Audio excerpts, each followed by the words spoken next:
Stroke পরবর্তী জটিলতাগুলোর মধ্যে আমরা অনেক সময় আমাদের জন্য খুব একটা চ্যালেঞ্জ হয়ে যায়, সেটা হলো শোল্ডারের ব্যথা। এবং এই শোল্ডার ব্যথা যখন হয় আমাদের টোটাল রিহ্যাবিলিটেশন প্রোগ্রামটাই কিন্তু বেঁচতে যায়। কারণ হলো যখন রুগীর শোল্ডারে খুব বেশি ব্যথা থাকে তখন ওই রুগী কোনো এক্সারসাইজই অ্যালাউ করে না এবং কি রুগীর শরীরে টাচে করতে দেয় না। সো এই জন্য আমাদেরকে এই শোল্ডার সাবলাক্সেশনটা অথবা ক্রনিক যে হেমিপ্লেজিক শোল্ডার পেইনটার প্রতিরোধ করাটা আমাদের জন্য একটা বড় চ্যালেঞ্জ। এই বড় চ্যালেঞ্জটা রোধ করার জন্য আমাদেরকে প্রথম থেকেই যখন মানে ওই অঙ্গটা যখন ফ্লাসিড থাকবে, মানে হাতের যখন কোনো শক্তিই থাকবে না, তখন থেকেই আমাদেরকে স্পেশাল কেয়ার নিতে হবে। আমরা একটা শোল্ডারের নিচে কীভাবে বালিশ প্রতিস্থাপন করতে হবে আমি সে ব্যাপারে বলেছি। পরবর্তীতে হলো আমরা অবশ্যই যখন রুগীটাকে আমরা বসাবো তখন আমরা কি করি, আমরা বলি যে শোল্ডারের একটা স্লিং ব্যবহার করার জন্য। কারণ হাতের যে ওজনটা, ওই ওজনের কারণে কিন্তু এটা হাতেরটা নিচের দিকে ঝুঁকে পড়ে যায়। সো এই জন্য আমরা একটা শোল্ডার স্লিং ইউজ করব। অনেক সময় ট্যাপিং করতে বলে ওই ট্যাপিংও ব্যবহার করা যায়। তারপরে হলো আমরা হাতের যে ব্যায়ামগুলো আছে, যেমন আমরা গ্রিপ স্ট্রেংথ বাড়ানোর জন্য এক ধরনের এক্সারসাইজ করি, তারপর রেঞ্জ অফ মোশন এক্সারসাইজ করতে পারি। শোল্ডারের যে পজিশনগুলো আছে ওই পজিশনগুলো মেনটেন করব, তাহলে অনেকাংশে এই শোল্ডার পেইনটা রোধ করা যায়। তারপরে আরেকটা খুব কমন খুব ইম্পর্টেন্ট জিনিস, সেটা হলো ইউরিনারি যে ইনকন্টিনেন্স, প্রস্রাব ঝরে যাওয়া। সো এই প্রস্রাব ঝরে যাওয়াটা খুবই গুরুত্বপূর্ণ বিষয়। এটাকে যদি আমরা রোধ করতে হয়, শুরুর দিকে বলা হয় যে অবশ্যই যে কন্টিনিউয়াস ক্যাথেটার দেওয়া, মানে আমরা প্রস্রাব রাস্তা নল দিতে পারি, আর নল দেওয়ার পর অবশ্যই প্রতি 2 ঘন্টা পর পর, যেটা হলো ইন্টারমিটেন্ট ক্যাথেটারাইজেশন বলা হয়, মানে ক্ল্যাম্পিং করতে হবে।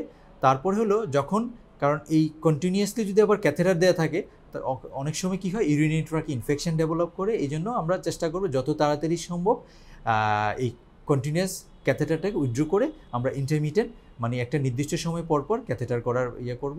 তারপরে হলো রুগীর যদি ইউরিনারি ট্র্যাক্ট ইনফেকশন থাকে এটাকে আমাদেরকে অবশ্যই মেডিকেল ট্রিটমেন্ট করতে হবে। এবং কি ব্লাডারের যে এক্সারসাইজ প্রোগ্রামগুলো আছে, আমরা ব্লাডারের কিছু ব্যায়াম আছে, আমরা কেয়ার গিভারকে ওই ব্যায়ামগুলো আমরা শিখিয়ে দিই, ওই ব্যায়ামগুলো করবেন।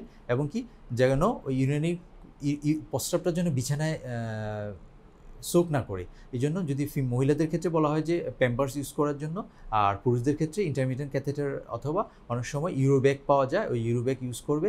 এবং কি ফ্রিকুয়েন্টলি চেক করতে হবে, যদি এই ইউরিন যদি বিছানায় সোক করে অথবা স্কিনের কন্ট্যাক্টে চলে আসে, তখন কিন্তু স্কিনে অনেক ধরনের ডিজিজ হয়। সেটা হলো স্কিনে ডার্মাটাইটিস ডেভেলপ করতে পারে, স্কিনটা ফ্রেজাইল হয়ে যায়, এবং কি ওই একটা সোশ্যালি একটা আনএক্সেপ্টেবল একটা এনভায়রনমেন্ট তৈরি হয় একটা ফাউল স্মেলের কারণে, তখন কিন্তু ওনার রিহেব প্রোগ্রামটাও ডিলে হয়ে যায়। সো এই ইউরিনারি ইনকন্টিনেন্সটাকে আমাদেরকে খুবই গুরুত্ব সহকারে চিন্তা করতে হবে।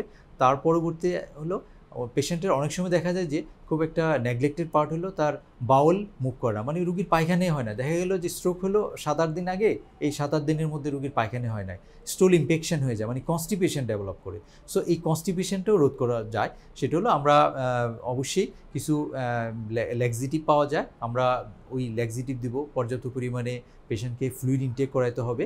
এবং কি যদি একান্তই পেশেন্টের পায়খানা না হয়, স্টুল ইনফেকশন হয়ে যায়, ইভেন বলা হয় যে এনেমা দিয়ে হলেও পেশেন্টের বাউল ক্লিয়ার করতে হবে।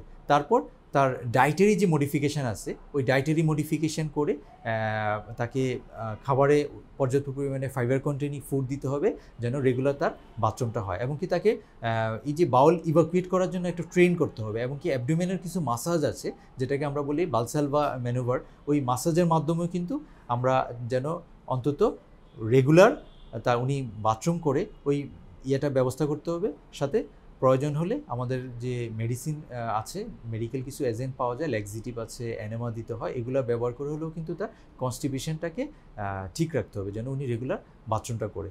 সো এই ওভারঅল যদি আমরা এই কমপ্লিকেশনগুলো আছে, তারপর ফুসফুসে কিছু কমপ্লিকেশন হতে পারে, যেমন ফুসফুসে প্রদাহ হয়, অ্যাসপিরেশন নিউমোনিয়া ডেভেলপ করতে পারে। পেশেন্ট যদি ঢুক গেলে খেতে কষ্ট হয়, তাহলে পেশেন্টকে আমরা ইমিডিয়েট প্রথম দিকে অবশ্যই বলি যে অ্যাঞ্জিটিউব ফিডিং দিব, আমরা মুখে সরাসরি খেতে দিব না। বাট যখন উনি ঢুক গেলে খেতে পারবেন এবং কি কোনো কাশি হওয়া ছাড়া, বাট খাবার খেতে যেয়ে যদি ওনার কাশি ডেভেলপ করে, আমরা ওনাকে মুখে খাবার অ্যালাউ করব না, আমরা অ্যাঞ্জিটিউব ফিডিং দিব।